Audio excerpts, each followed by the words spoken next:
Assalamu alaikum class, how are you all? I hope you all are fine and enjoying good health. आज का जो हमारा topic है that is from unit the cell और ये इस यूनिट का थर्ड लेक्चर है. So let's move to your topic. बिस्मिल्लाहिर्रहमानिर्रहीम. तो आज जो हमने इसमें सेल ऑर्गेनेली डिस्कस करना है दैट इज़ लाइसोसोम्स.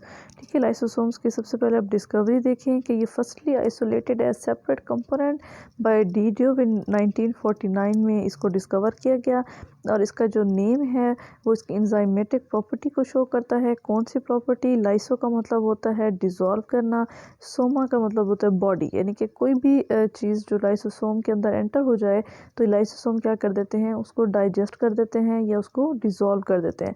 तो इसकी डेफिनेशन देखें कि lysosomes are the membrane bounded spherical organelle, कि ये मेम्ब्रेन बॉन्डेड होते हैं और सर्कुलर शेप में होते हैं और उनके अंदर एक ख़ास इंजाइम होता है जिसको हम नाम देते हैं एसिड हाइड्रोलेसिस का.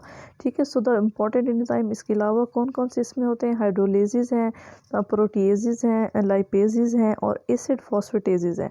अब हर एक इंजाइम जो है वो अपने ही मॉलिक्यूल को जो है वो डिज़ोल्व करने में हेल्प करता है. अगर इसको आप तरतीब से देखें तो जो लाइपेजेस हैं वो लिपिड्स को डिज़ोल्व करते हैं, प्रोटीएसेस जो हैं वो प्रोटीन को डिज़ोल्व करते हैं और उसके अलावा हमारे पास जो एसिड फॉस्फेटेजेस होती हैं ये मुख्तलिफ़ किस्म के न्यूक्लिक एसिड्स को डिज़ोल्व करते हैं. और कुछ इसमें जो हाइड्रोलेसिस होती हैं वो पॉलीसेक्राइड्स को डिज़ोल्व करते हैं. And almost all the cells contain the lysosomes but their number increased in the cell involve in the process of phagocytosis. वैसे तो हर सेल में जो है वो लाइसोसोम्स की अमाउंट काफ़ी हद तक है, लेकिन वो सेल्स जो फेगोसाइटोसिस में इन्वॉल्व हैं, यानी कि जिसके अंदर सेल की ऑर्गेनेलीज या कोई भी ऑब्जेक्ट जो है वो डिज़ोल्व हो जाए या डाइजेशन के प्रोसेस में इन्वॉल्व हो, तो उसको जो है उसमें इसकी अमाउंट ज़्यादा बढ़ जाती है. तो इसमें दो किस्म के लाइसोसोम्स पाए जाते हैं, प्राइमरी लाइसोसोम्स और सेकेंडरी लाइसोसोम्स. ठीक है, तो साथ आप देखें कि इसमें एक डायग्राम इसकी दिखाई गई है कि हमारे पास हाइड्रोलेसिस एंजाइम्स हैं. ठीक है, इसके अंदर जो है कोई भी जो है अनडाइजेस्टेड फैट्स एंटर हुई, फिर इन्होंने क्या करते हैं, इसको इंसर्कल कर लेते हैं और फिर उसको डिज़ोल्व करते हैं. तो इसका फॉर्मेशन देखें तो ये कैसे बनते हैं कि its enzymes are synthesised on RER. ठीक है, रफ एंडोप्लाज्मिक रेटिकुलम पे ये बनते हैं बिकॉज एंजाइम्स भी बेसिकली हमारे पास प्रोटीन्स होते हैं. ठीक है, तो रफ एंडोप्लाज्मिक रेटिकुलम पर क्योंकि राइबोसोम्स अटैच होते हैं तो राइबोसोम्स जो है वो प्रोटीन के फॉर्मेशन में इन्वॉल्व है. अब वो प्रोटीन चाहे एंजाइम की शक्ल में हो चाहे जिस शक्ल में. So the further processed in the Golgi complex, फिर उनको गोल्जी कॉम्प्लेक्स की तरफ भेज दिया जाता है और फिर वहाँ से वो बडीड ऑफ होके छोटे छोटे वेजिकल की शक्ल में वो बाहर आ जाते हैं. तो इनको हम प्राइमरी लाइसोसोम्स भी कहते हैं. So these lysosomes fused with the phagocytic vacuoles, फिर क्या होते हैं, यही लाइसोसोम जो है वो फेगोसाइटिक वेजिकल के साथ जुड़ते हैं और फिर क्या होता है कि exposing the phagocytic vesicle content lysosome enzyme, फिर उन्हीं फेगोसाइटिक वेजिकल्स के ऊपर लाइसोसोम्स की इंजाइम अमल करते हैं और उसको डाइजेस्ट कर देते हैं. अब जो हमारे पास डाइजेस्टेड मटेरियल के साथ जो लाइसोसोम बनता है अब उसको हम सेकेंडरी लाइसोसोम्स कहेंगे. So the undigested material containing vacuole, और वो अमाउंट जो हमारे पास जो है जो अनडाइजेस्टेड रह गई है उसको हम रेजिडुअल बॉडी कहेंगे और फिर वो सेल से by the process of exocytosis जो है वो एक्सपेल आउट हो जाती है. ठीक है, तो इसके अगर हम प्रेजेंस देखें तो लाइसोसोम कहाँ ज़्यादा होंगे, वही बात it is present in the cells which shows the phagocytic activity, जिसके अंदर इनगल्फिंग का प्रोसेस हो रहा होता है या मुख्तलिफ़ किस्म के ऑर्गेनेलीज को डाइजेस्ट करने का प्रोसेस हो रहा होता है, तो उसमें लाइसोसोम जो है वो ज़्यादा अमाउंट में मौजूद है. So when any foreign particles enter into the cell, या कोई भी ऐसा पार्टिकल सेल में एंटर होता है जो उसके लिए हार्मफुल है, तो लाइसोसोम्स उसको क्या करते हैं, इनगल्फ कर लेते हैं और उसको डाइजेस्ट कर देते हैं. इसका अगर फंक्शन देखें तो उसके नाम के हिसाब से ही उनका फंक्शन है कि एक्स्ट्रा सेलुलर डाइजेशन. ठीक है, ये तमाम किस्म की डाइजेशन में इन्वॉल्व है.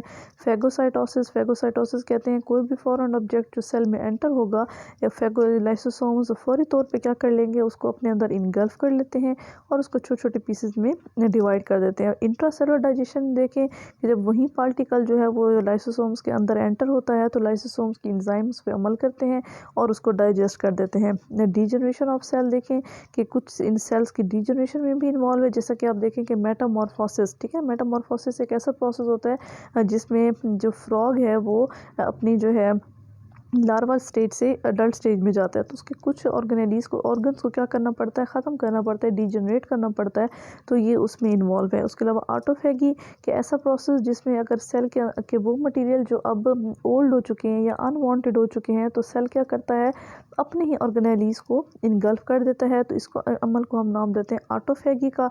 तो इसमें भी लाइसोसोम्स इन्वॉल्व हैं। तो इसका फ़ायदा क्या होता है, during this process some old damaged और died parts of cells are digested. ठीक है, तो सेल के वो इससे जो डैमेज हो चुके हैं या ओल्ड हो चुके हैं, तो वो क्या हो जाते हैं, ख़त्म हो जाते हैं और उसकी जगह पे जो है वो नया सेल बन जाता है। तो ये देखिए यहाँ पे एक स्मूथली उसके प्रोसेस को दिखाया गया है। ठीक है जी, तो इसमें देखें कि हमारे पास रेफर एंडोप्लाज्मिक रेटिकुलम है। ठीक है, यहाँ से जो है इसके ऊपर जो राइबोसोम्स मौजूद हैं, वहाँ से ये लाइसोसोम्स बन के बाहर निकलते हैं। फिर यही लाइसोसोम आगे गोल्जी ऑपरेटस की तरफ जाते हैं और गोल्जी ऑपरेटस में जाते ही ये वेजिकल की शक्ल इख्तियार कर लेते हैं। अब देखिए जब ये मैच्योर हो जाएंगे लाइसोसोम इनगल्फिंग डैमेज्ड ऑर्गेनेली, ठीक है, तो इसको फाइगोसाइटोस कर देंगे। पहले ये उसके अंदर वो मटीरियल दाखिल होगा, फिर दाखिल होते हुए फूड वैक्यूल की शक्ल इख्तियार कर लेगा। ठीक है, फूड वैक्यूल से जो है ये उसको फाइगोसाइट हो जाएंगे, डाइजेस्ट कर लेंगे लाइसोसोम के पार्टिकल, और फाइगोसाइट मटेरियल जो है वो फिर टोटली डाइजेस्टेड फॉर्म में इसमें रहेगा। अगला हमारे पास जो एक अहम इसमें ऑर्गेनेली है, दैट इज़ माइटोकॉन्ड्रिया। ठीक है, माइटोकॉन्ड्रिया भी हमारे पास क्या होते हैं, साइटोप्लाज्मिक मेम्ब्रेन बॉडीड ऑर्गेनेलीज होते हैं। ठीक है, तमाम यूकेरियोट्स में मौजूद होते हैं और उसके अलावा इसको हम power house of the cell कहते हैं। Power house of the cell इसलिए कहते हैं क्योंकि हमारे अंदर हमारे सेल में जितने भी केमिकल रिएक्शंस हो रहे हैं वो माइटोकॉन्ड्रिया में होते हैं almost. So in it the chemical energy of food stuff is converted into high energy phosphate. हम जो भी खुराक खाते हैं वो अल्टीमेटली एटीपी में कन्वर्ट हो जाती है और वो उसका कन्वर्जन का सारा प्रोसीजर जो है वो माइटोकॉन्ड्रिया में होता है। अगर आप इसकी हिस्ट्री देखें या ओरिजिन देखें तो इसके बारे में कहा जाता है कि it is originated as symbiotic bacteria, कि ये जो माइटोकॉन्ड्रिया थे किसी ज़माने जो है ये बैक्टीरिया थे। ठीक है, एक टाइम पे, और इन बैक्टीरिया को जो है यूकेरियोटिक सेल ने क्या कर लिया, इनगल्फ कर लिया। ठीक है ना, और ये बैक्टीरिया जो है वो सिम्बियोसिस में आ गया। सिम्बियोसिस कहते हैं ऐसा रिलेशनशिप जिसमें दोनों ऑर्गेनिज्म को फ़ायदा हो। बैक्टीरिया ने जो है यूकेरियोटिक सेल के अंदर प्रोटेक्शन ले ली, वाइल उसके बदले में वही बैक्टीरिया उन्हीं यूकेरियोटिक सेल को जो है वो पावर प्रोवाइड करते थे। So the engulfed bacteria was capable of carrying out many chemical reaction necessary for the survival of host cell। ठीक है, इसमें बहुत सारे केमिकल रिएक्शंस होते थे जिससे होस्ट सेल की सर्वाइवल के लिए अहम था, तो इसलिए ये सिम्बियोसिस रिलेशनशिप में रहने लग गए और फाइनली ये जो बैक्टीरिया उन्होंने माइटोकॉन्ड्रिया की ये शक्ल इख्तियार कर ली, और जो कि हमारे लिए मुख्तलिफ रेस्पिरेटरी रिएक्शंस की साइट है। डिस्कवरी देखें तो हमारे पास जो कॉलकर है, इन्होंने सबसे पहले डिस्कवर किया माइटोकॉन्ड्रिया को मसल सेल में 1880 में। उसके बाद हमारे पास जो है ना एल्टमैन, इन्होंने ना 1890 में इसको एज अ साइटोप्लाज्मिक ऑर्गेनेली के तौर पे डिस्कवर किया और उसको उन्होंने इनको बायोब्लास्ट का नाम दिया। उसके बाद बेंडा एक और हमारे पास साइंटिस्ट हैं, उन्होंने 1897 में इसको माइटोकॉन्ड्रिया का नेम दिया। उसके बाद हमारे पास जो है नेक्स्ट साइंटिस्ट आ जाते हैं शेवरमोंट। उन्होंने जो है डीएनए के मॉलिक्यूल्स का सस्पेक्शन की, उनको लगा कि माइटोकॉन्ड्रिया के अंदर यकीनन एक डीएनए भी मौजूद है, जो क्योंकि माइटोकॉन्ड्रिया हमारे पास सेल्फ रेप्लिकेटिंग है, तो सेल्फ रेप्लिकेशन के लिए ज़रूरी है कि उसके अंदर डीएनए भी मौजूद हो। और इन 1963 में नैस हमारे पास एक साइंटिस्ट थे, उन्होंने इसको कन्फर्म कर ली इसके प्रेजेंस को। तो अगर इसका हम स्ट्रक्चर देखें तो माइटोकॉन्ड्रिया हमारे पास जो है ये डबल मेम्ब्रेन बॉडीड ऑर्गेनेलीज होते हैं, लेकिन इनकी साइज़ और शेप जो है वो डिफरेंट हो सकती है। कहीं जो है ये फिलामेंटस शेप में होते हैं, कहीं ग्रेनुलर शेप में होते हैं, और इसकी जो मॉर्फोलॉजी है, इसकी जो शेप है वो हर सेल में डिफरेंट होती है, लेकिन ऑलमोस्ट जो है मोर और less constant in cell similar type in whose performing same function. लेकिन वो तमाम सेल जिनको जो है पावर की ज़रूरत होती है उनके अंदर माइटोकॉन्ड्रिया की अमाउंट ऑलमोस्ट सिमिलर होती है। अगर इसके हम साइज़ की बात देखें तो ये भी सेल टू सेल वेरी करता है। जनरली इसका साइज 0.2 से 0.8 होता है और लेंथ इसकी 0.5 से 1 माइक्रोमीटर हो सकती है। और अगर हम पैंक्रियाटिक सेल को देखें मैमल्स का, तो उसके अंदर माइटोकॉन्ड्रिया जो है वो 10 माइक्रोमीटर इनकी लेंथ होती है, और उसके अलावा जो है इसमें 20 to 40 मीटर लॉन्ग माइटोकॉन्ड्रिया भी हो सकते हैं। तो नंबर की बात अगर इसमें देखें तो हमारे पास मुख्तलिफ सेल में मुख्तलिफ होती है। सो इन मसल सेल में इसका नंबर जो है वो 500 से 1000 पर सेल हो सकता है, और कुछ सेल के अंदर इससे भी ज़्यादा होता है। जैसे कि हमारे पास अमीबा में जो है इसका उन्होंने साइंटिफिक नेम बताया हुआ है कॉस्कोस, इसके अंदर तकरीबन 50,000 माइटोकॉन्ड्रिया होते हैं। और सी अर्चिन के एग में जो है 1,40,000 से लेकर 1,50,000 तक हो सकते हैं। ओवरसाइट ऑफ एम्फीबियंस में इसकी तादाद जो है तकरीबन 3 लाख हो सकती है। और लीवर सेल ऑफ रैट में इनकी जो अमाउंट है वो 500 से 1600 होती है। और अगर इसके हम स्ट्रक्चर की बात करें तो अब देख सकते हैं कि हमारे पास जो देखें हमारे पास इसका स्ट्रक्चर है, इसकी दो किस्म की इसमें मेम्ब्रेन होती है, आउटर मेम्ब्रेन और इनर मेम्ब्रेन। और जो इनर मेम्ब्रेन है हमारे पास वो जिगजैग लाइक स्ट्रक्चर बनाती है, ठीक है। इन्वेजिनेशंस होती हैं जिसको हम क्रिस्टी का नाम देते हैं, ठीक है। और इनकी दोनों मेम्ब्रेन के बीच में जो स्पेस होती है उसको हम इंटर मेम्ब्रेनस स्पेस का नाम देते हैं, ठीक है। और मैट्रिक्स हमारे पास क्या होता है कि the area covered by inner mitochondrial membrane. अब इसके बिल्कुल अंदर आप देखें कि क्रिस्टी जिसको हम कह रहे हैं, क्रिस्टी के अंदर जो ब्लैंक एक स्ट्रक्चर आपको नज़र आ रहा है, इसके अंदर जेली लाइक स्ट्रक्चर और भरा हुआ होता है जिसको हम मैट्रिक्स का नाम देते हैं। इसी मैट्रिक्स में जो है बहुत सारे स्मॉल राइबोसोम्स देखे गए हैं, सर्कुलर डीएनए देखे गए हैं। उसके अलावा कुछ ऐसे इंजाइम्स और कोएंजाइम्स होते हैं जो क्रैब साइकिल के लिए ज़रूरी हैं, फैटी एसिड ऑक्सीडेशन के लिए ज़रूरी हैं। और उसके अलावा डीएनए और राइबोसोम्स की प्रेजेंस ये बताती है कि माइटोकॉन्ड्रिया अपना प्रोटीन सिंथेसिस कर सकता है विच लिंक्ड विद प्रोकैरियोट्स जैसा कि prokaryotes. And so this is ability, इसको हम सेमी ऑटोनोमस बॉडी भी कहते हैं, ठीक है। तो सेकंड इसमें आ जाता है हमारे पास सब माइटोकॉन्ड्रियल पार्टिकल्स कि इसमें 1960 में ई रॉकर एक साइंटिस्ट थे, उन्होंने इनर माइटोकॉन्ड्रियल मेम्ब्रेन में के अंदर एक स्ट्रक्चर, एक लॉलीपॉप लाइक स्ट्रक्चर था, उसको डिस्कवर किया जिसको उन्होंने सब माइटोकॉन्ड्रियल पार्टिकल्स कहा। ये पार्टिकल जो हैं ये आपस में असेंबल होकर ऑक्सीडेटिव फास्फोराइलेशन में इन्वॉल्व है। ऑक्सीडेटिव फास्फोराइलेशन कहते हैं एटीपी की फॉर्मेशन को, ठीक है ना। मेम्ब्रेन के अंदर एटीपी की जो फॉर्मेशन होती है, तो उसको देखें तो इसमें कुछ सब माइटोकॉन्ड्रियल पार्टिकल्स थे। इसमें एक हमारे पास F1 पार्टिकल है, ठीक है ना। इसकी अमाउंट जो है तकरीबन ये 4 टाइप्स के होते हैं, और इसमें 10 किस्म की प्रोटीन से मिलकर बनी होती हैं, और इनका काम है एडीपी को एटीपी में कन्वर्ट करना है। एक और हमारे पास फैक्टर होता है जिसको हम स्टॉक या ओ फैक्टर कहते हैं, इसका काम होता है F1 को ब्रेन के साथ मिलाना, और ये हमारे पास जो है ये प्रोटीन की सिंथेसिस करता है। उसके अलावा जो है मेम्ब्रेन पीस या बेस देखें तो ये हमारे पास ये फंक्शन करती है प्रोटीन चैनल के थ्रू, और जब यहीं प्रोटॉन्स फ्लो बैक करते हैं इनर मेम्ब्रेन से मैट्रिक्स की तरफ, उसी दौरान जो है एडीपी जो है वो एटीपी में कन्वर्ट होती है। तो ये देखिए इसके डायग्राम आप, तो ये हमारे पास इनर मेम्ब्रेन स्पेस है, ये F1 पार्टिकल है, सर्कल शेप में दिखाया हुआ है। अब आप स्टॉक देखें, ठीक है ना, ये हमारे पास स्टॉक लाइक स्ट्रक्चर है जिसको आप F0 भी कह सकते हैं। इसका काम होता है इसको मेम्ब्रेन के साथ जोड़ना, और जो है ये मुख्तलिफ किस्म की प्रोटीन से मिलकर बना हुआ है। और लास्ट हमारे पास जो है इसके अंदर मेम्ब्रेन प्रोटीन्स होते हैं जिसको हम मेम्ब्रेन पीस भी कहते हैं या इसको बेस भी कहते हैं, ठीक है। ये डायग्राम आपने लर्न करनी है इसी तरह। अच्छा, अब इसको हम सेल्फ रेप्लिकेटिंग ऑर्गेनेली क्यों कहते हैं, क्योंकि इसके अंदर राइबोसोम्स मौजूद हैं। राइबोसोम इसलिए कि वो खुद प्रोटीन बना लेता है, और डीएनए इंडिकेट्स करता है कि इसके अंदर प्रोटीन बनते हैं। सो ये सेल्फ रेप्लिकेटिंग ऑर्गेनेली है। It means that new mitochondria are formed by the division of old mitochondria by their own division, ठीक है। जब माइटोकॉन्ड्रिया जब पुराने हो जाते हैं वो खुद ही अपने लिए नया माइटोकॉन्ड्रिया बना लेते हैं, इसलिए इसको हम सेल्फ रेप्लिकेटिंग ऑर्गेनेली कहते हैं।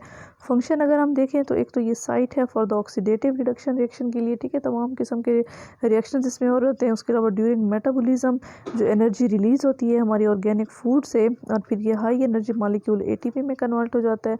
उसके अलावा माइटोकॉन्ड्रिया को हम पावर हाउस कहते हैं क्योंकि इसमें एटीपी की फॉर्मेशन हो रही है, और तमाम किस्म के रिएक्शंस इसके अंदर हो रहे होते हैं जो सेल के लिए नेसेसरी हैं। उसके अलावा इसके अंदर जो है वो डीएनए और राइबोसोम्स मौजूद हैं, तो जो ये इंडिकेट करता है कि माइटोकॉन्ड्रिया के अंदर अपनी ही प्रोटीन बनती है, ठीक है।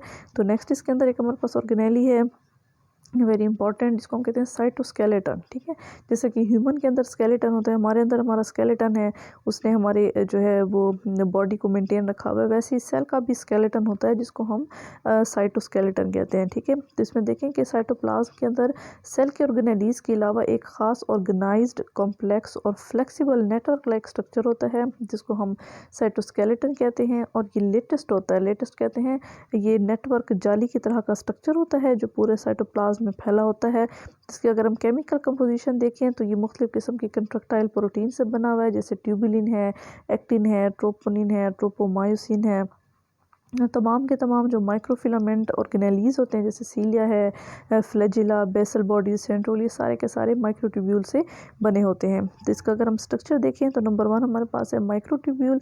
माइक्रोट्यूब्यूल्स क्या होते हैं? ये हॉलो होते हैं, लॉन्ग होते हैं, अनब्रांच्ड और सिलेंडर होते हैं, ठीक है ना। हॉलो कहते हैं अंदर से ये बिल्कुल खोखले होते हैं, लॉन्ग होते हैं और किसी किस्म के ब्रांच भी नहीं होती है। सिलेंडर कहते हैं बिल्कुल पतले धागेनुमा स्ट्रक्चर होते हैं, ठीक है। And each microtubule formed of spiralling सब यूनिट ऑफ ग्लोबुलर प्रोटीन, ये तमाम के तमाम ग्लोबुलर प्रोटीन से बने हुए हैं जिनको हम ट्यूबुलेंट सब यूनिट कहते हैं। अगर इसमें हम फंक्शन देखें किस में इन्वॉल्व है, ये मूवमेंट ऑफ ऑर्गेनेलीज में, जैसे मुख्तलिफ किस्म के ऑर्गेनेलीज की मूवमेंट होती है, जैसे सिक्रेटरी वेजिकल्स हैं, उन्होंने एक जगह से दूसरी जगह मूव करना है तो माइक्रोट्यूब्यूल उसको हेल्प करते हैं। उसके अलावा ये ट्रांसपोर्ट सिस्टम में इन्वॉल्व है, जैसे कि नर्व के अंदर ये हेल्प करते हैं उसको लॉन्ग उसमें प्रोसेस करने के लिए इसके इम्पल्सिस को। और उसके अलावा ओवरऑल जो है शेप चेंज, जैसे सेल को बाज़ औक़ात अपनी शेप चेंज करने की ज़रूरत होती है, जैसे हमारे पास अमीबा है, ठीक है ना, यूनिसेलुलर ऑर्गेनिज्म है, तो उनके अंदर भी ये मौजूद होते हैं। उसी तरह की शेप सेल अपने जब चेंज करेगा तो माइक्रोट्यूब्यूल उसमें इन्वॉल्व है। दूसरा हमारे पास आ जाता है माइक्रोफिलामेंट, ठीक है। ये सॉलिड होते हैं, स्ट्रिंग ऑफ एक्टिन प्रोटीन, ठीक है। ये बहुत स्ट्रॉन्ग सी एक स्ट्रिंग बनाते हैं, ये एक्टिन प्रोटीन से बने हुए होते हैं और जो है इनका मोस्टली काम है इसमें मसल कंट्रक्शन में इन्वॉल्व होते हैं। अगर हम फंक्शन देखें तो मैकेनिकल सपोर्ट प्रोवाइड करते हैं, ठीक है। नॉन मसल सेल जो है ये मैकेनिकल सपोर्ट प्रोवाइड करेंगे, ठीक है। एक तरह का ये सपोर्ट सिस्टम होते हैं। उसके अलावा एक कंट्रक्टाइल सिस्टम बनाते हैं, जैसे कि अमीबाइड मूवमेंट है, ठीक है, अमीबा अपने मूवमेंट को चेंज करता है। उसके अलावा शीट और बंडल लाइक स्ट्रक्चर बनाते हैं, ठीक है, कि they are probably involve endo and exocytosis में इन्वॉल्व है। उसके अलावा जो एक्टिन और मायोसिन फिलामेंट है वो जो है मसल की कंट्रक्शन में इन्वॉल्व होते हैं, ठीक है, जैसे आपने पढ़ा होगा अर्ली क्लासेस में स्लाइड फिलामेंट मॉडल ईटीसी। और उसके अलावा जो है ये साइटोप्लाज्मिक मूवमेंट में इन्वॉल्व है, जिसको हम स्ट्रीमिंग मूवमेंट भी कहते हैं, ठीक है। लास्ट इसमें आ जाते हैं इंटरमीडिएट फिलामेंट। ये क्या होते हैं इंटरमीडिएट? इनको इसलिए भी कहते हैं क्योंकि इनकी जो करेक्टरिस्टिक्स हैं वो माइक्रो ट्यूब्यूल और माइक्रो फिलामेंट के बीच में होती हैं। तो केमिकली जो है ये हेट्रोजीनस ग्रुप होते हैं। हेट्रोजीनस कहते हैं मुख्तलिफ ग्रुप से मिलकर बने होते हैं, प्रोटीन के, फाइबर्स के, और इनकी जो शेप है वो वेरी करती है, ठीक है ना, डिफ़र होती है सेल टू सेल। और उनका जो डायमीटर है it is between microtubule and microfilament. तो फंक्शन इसका वही सेम है। ये इसका क्या काम होता है? इट मेंटेन द शेप, ठीक है ना, सेल की शेप को मेंटेन करता है।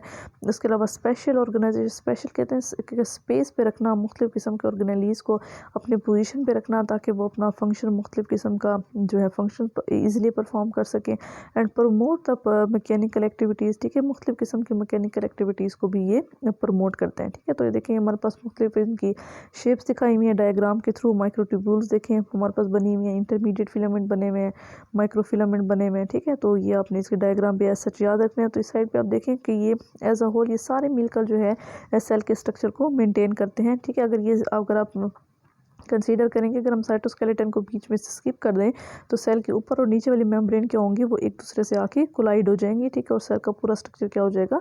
लॉस हो जाएगा। Thank you so much for watching this lecture.